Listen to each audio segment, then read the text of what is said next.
بدتر ہوتا چلا جا رہا ہے. ہماری بچیوں کے جسم کا لباس چھوٹے سے چھوٹا ہوتا چلا جا رہا ہے. جو ہمارے آباء و اجداد نے بیٹیوں کو دوپٹے کے نام پر ایک کپڑا سر پر ڈھانپنے کے لیے دیا تھا، وہ کپڑا سروں سے اٹھا دیا گیا ہے. بیٹیوں کو جو حجاب دیا گیا تھا، جو ایک لباس دیا گیا تھا کہ اتنا ڈھیلا لباس ہو، جسم سے چپکتا ہوا نظر نہیں آنا چاہیے، جسم کا کوئی حصہ نظر نہیں آنا چاہیے، وہ لباس ہماری بچیوں نے، بہنوں نے، بیٹیوں نے اپنے جسموں سے اتار کر کے پھینک دیا ہے. وہ تعلیم جو ہمارے آباء و اجداد نے دی تھی، ہمارے آباء و اجداد نے ہمیں وراثت میں دی تھی، ہم نے اس تعلیم کو بالائے طاق رکھ دیا ہے اور ہم نے غیروں کے کلچر کو اپنانے کی کوشش کی ہے، غیروں کی تہذیب کو اپنانے کی کوشش کی ہے. ذرا آؤ دیکھو تو صحیح، آج کی بیٹی ہے اسکول کالج پڑھنے چلی جائے، آج کی بیٹی ہے کسی ادارے میں چند روز پڑھنے کے لیے چلی جائے، آج کی بیٹی ہے چند دن کسی یونیورسٹی میں رہنے کے لیے چلی جائے، آج کی بیٹی کسی ہاسٹل میں چند دن گزار لے، آج کی بیٹی MBBS یا انجینئرنگ کی چند دن تعلیم حاصل کر لے. 25 سال باپ کی محبت میں جو اس نے جام پیا تھا، اس محبت کو ٹھوکر مار دیتی ہے.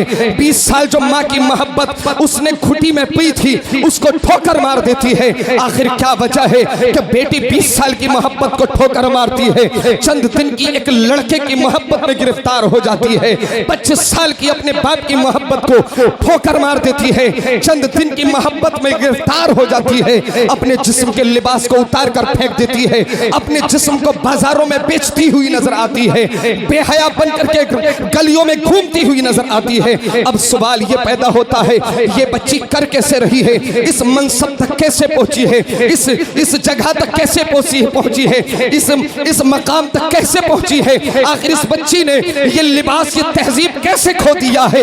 آخر یہ بچی اس دلدل میں کیسے ڈوبی ہے؟ آؤ میں 1400 سال پہلے لے کر کے چلتا ہوں. حضرت عمر فرماتے ہیں، حضرت عمر رضی اللہ تعالیٰ عنہ ارشاد فرماتے ہیں، اگر کسی علاقے میں کوئی بھوکا چوری کر لیتا ہے، اگر کسی علاقے میں کوئی انسان فاقے سے ہے، کئی روز کے فاقے سے ہے، مرنے کا ڈر ہے، بھوک کی شدت اتنی ہے کہ مر سکتا ہے، اس بنیاد پر اس نے چوری کر کے کھانا کھا لیا ہے، چوری میں پکڑا جاتا ہے، چور کے لیے سزا ہے اس کے ہاتھ کاٹ دیے جائیں. حضرت عمر فرماتے ہیں، اگر بھوک کی شدت کی بنیاد پر کسی نے علاقے میں چوری کی ہے، اب اس چور کے ہاتھ نہیں کاٹے جائیں، اس علاقے کے حاکم کو تلاش کیا جائے، اس کے پاس جایا جائے، اس حاکم کے ہاتھ کو کاٹ لیا جائے، اس لیے کہ وہ علاقے کا حاکم اس لیے نہیں بنا تھا کہ لوگوں پر حکومت کرے، حاکم اس لیے بنایا گیا تھا تاکہ رعایا کا خیال رکھے. اس کے ہوتے ہوئے کوئی کئی روز کے فاقے سے کیسے رہ سکتا ہے؟ عمر فرماتے ہیں، حاکم کے ہاتھ کاٹ لیے جائیں. کتنی مائیں بیٹھی ہیں، کتنے باپ بیٹھے ہیں. بیٹی 25 سال کی جوانی میں اپنا لباس اتارتی ہے، 25 سال کی جوانی میں اپنا جسم بیچ رہی ہے، 25 سال کی جوانی میں اپنے ماں باپ کی عزت کو اپنے پیروں سے روند کر جا رہی ہے. اس کے ذمہ دار صرف بیٹی ہے یا ماں باپ اس کے ذمہ دار ہے؟ ہمیں سوچنا پڑے گا. ایسا ہی نہیں کہہ دیا تھا. انگلش کا بڑا اچھا مقولہ ہے، بڑا اچھا سینٹنس انگلش میں کہا گیا ہے، education is the most powerful weapon. Education, تعلیم، اس سے بڑا ہتھیار دنیا کے اندر کوئی نہیں ہے، اس سے زیادہ پاور کسی چیز میں نہیں ہے. ہم نے اپنی بچیوں کو اسکول اور کالج میں بھیجا. میں یہ نہیں کہتا نہ بھیجو، میں یہ نہیں کہتا ڈاکٹر اور انجینئر نہ بناؤ، لیکن آپ اپنی بیٹی کو اسکول کالج بھیجنے سے پہلے اپنی بیٹی کو خدیجۃ الکبریٰ کو بھی پڑھانے کی کوشش کرو. کون کہتا ہے بچی اسکول جا کر بگڑ جاتی ہے؟ کون کہتا ہے بچی گھر کی دہلیز کو نکل جائے تو بگڑ جاتی ہے؟ ہرگز ایسا نہیں ہے. اگر ایسا ہوتا تو سلطان التتمش کی بیٹی رضیہ سلطانہ 4 سال حکومت کری ہے، 4 سال تخت پر بیٹھ کر کے ہندوستان میں حکومت کی ہے. اس بیٹی نے کبھی غلط قدم نہیں اٹھایا ہے. واہ واہ واہ، کیا بات ہے. ذرا اپنے آباء و اجداد کی تاریخ کو پڑھ کر دیکھو. 1236 عیسوی سے لے کر 1240 عیسوی تک اسلام کی یہ شہزادی، یہ مسلمان بیٹی دنیا کے اندر پہلی خاتون بنی ہے جس نے تخت پر بیٹھ کر، گدی پر بیٹھ کر راج کیا ہے، حکومت کی ہے، بھارت میں حکومت کیا ہے، دہلی میں بیٹھ کر سلطنت کو چلایا ہے.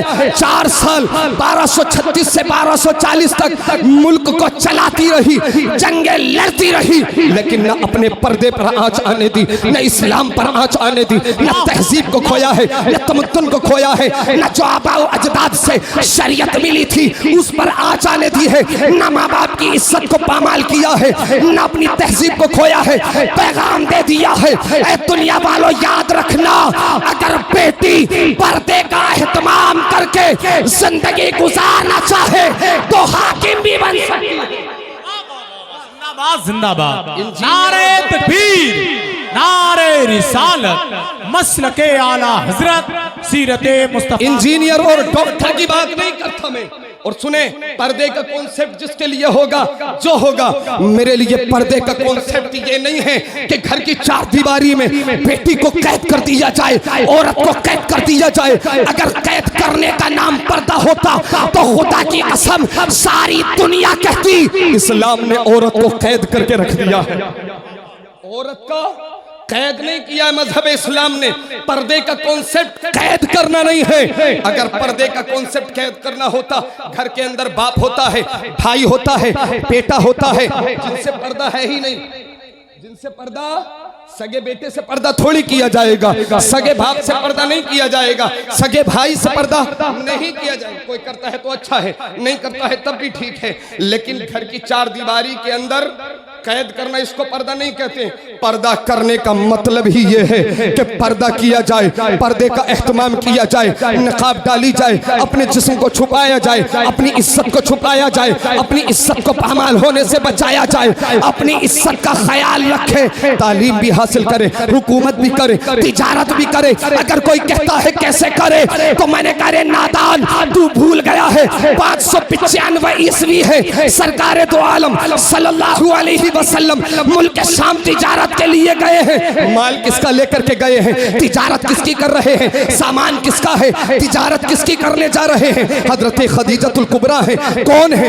نبی کی بیوی نہیں ہے، نبی کی زوجہ نہیں ہے، نبی کی بہن نہیں ہے، نبی کی بیٹی نہیں ہے، ایک عام خاتون ہے۔ مال خدیجہ کا ہے، مصطفیٰ لے کر چلے ہیں، تجارت کی ہے، تجارت کرنے کے بعد آئے ہیں تب نکاح ہوا ہے خدیجہ سے، تب نکاح ہوا ہے خدیجہ سے۔ پتہ چلا اگر پردے کا اہتمام ہو تو بیٹی تجارت بھی کر سکتی ہے، پردے کا اہتمام ہو بیٹی ڈاکٹر بھی بن سکتی ہے، پردے کا اہتمام ہو بیٹی انجینئر بھی بن سکتی ہے۔ اور سنو بس 2 منٹ کی گفتگو اور سنو، حضرت خدیجۃ الکبریٰ رضی اللہ تعالیٰ نے ادھر میں نے بتلایا ہندوستان کی شہزادی ہے، 1236 سے 40 تک حکومت کی ہے۔ اس کے علاوہ ایک اور خاتون ہے، نام شجر الدرر ہے، مصر کی رہنے والی ہے، مملوک سلطان کے یہاں پر مملوک سلطانہ ہے، 80 دن حکومت کی ہے، منگولوں سے جنگ کی ہے، 80 دن حکومت کی ہے، صلیبی جنگ میں حصہ لیا ہے، شجر الدرر ہے، پردے کا اہتمام کیا ہے، حکومت چلا رہی ہے، حکومت کی بنیاد رکھی ہے، حکومت چلا رہی ہے۔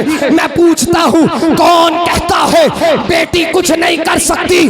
خدا کی قسم بیٹی حکومت بھی کر سکتی ہے، بیٹی انجینئر بھی بن سکتی ہے، بیٹی ڈاکٹر بھی بن سکتی ہے، لیکن بیٹی کو پردے کے اہتمام کے ساتھ پڑھایا۔ سبحان اللہ، آخری جملوں میں بات سنیں، آخری جملوں میں بات سنیں، بس لاسٹ جملوں میں سنیں۔ بیٹی کو پڑھاؤ، ہماری بہن بیٹیوں کے آپریشن ڈیلیوری ہوتی ہے، یہ بڑا سخت، یہ بڑی اہم چیز ہے۔ ہمارے یہاں پر کتنی بچیوں کی، کتنی بیٹیوں کی، بہنوں کی سرجری ہوتی ہے، ڈیلیوری ہوتی ہے۔ ایک ہندو ڈاکٹر ہے، غیر مسلم ڈاکٹر ہے، ہماری بچی کے جسم کے کپڑے کو ہٹا کر کے ہماری بہن کے جسم کو ہاتھ لگایا جاتا ہے، آپریشن کیا جاتا ہے۔